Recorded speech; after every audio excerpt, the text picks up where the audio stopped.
Қазақстандағы топ-3 университет қандай екен? Егер де мен 11 сыныпты енді бітіріп жатқан түлек болсам, Қазақстанның қай университеттеріне түсер едім? Осы туралы әңгімені қозғағым келіп отыр.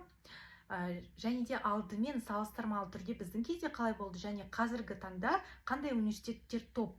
Өйткені заманға сәйкес университеттің танымалдылығы, популярності, топ болуы өзгеріп отырады екен.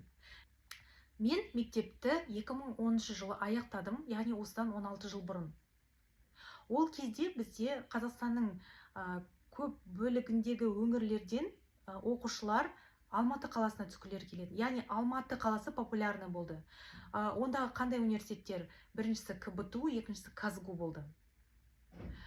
Үшінші университет ЕНУ болды. Яғни алысқа, солтүстік өңірлерден алысқа бара алмайтындар ЕНУға түсетін, және де оңтүстік өңірлерде қалғысы келмей алысқа кеткісі келетіндер ЕНУға түсетін.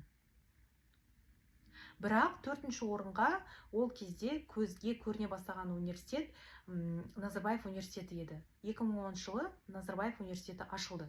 Мен сол университетке қатты түскім келген, бірақ түсе алмадым. Себебі бұл университеттерге, Назарбаев университетіне документтерді, құжаттарды қабылдау 10-шы сыныптың аяғында аяқталып кетеді екен. Мен оған үлгермедім. Мен 10-шы сыныптың соңында осы университеттің ашылатынын білдім. Құжаттарды тапсыруға, IELTS-ті тапсыруға менде уақыт болмады өйткені құжаттарды тапсыру уақыты өтіп кетіпті.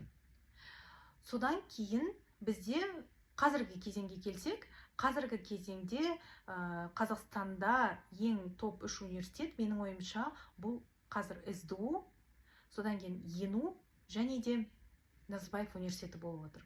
Байқағандарыңыздай, қазір Астана қаласы популярны болып жатыр. Егер де мен Қазақстанда қалсам, 11 сыныпты бітіріп жатсам, онда мен Назарбаев университетіне түсер едім. 16 жылда ойым өзгерген жоқ.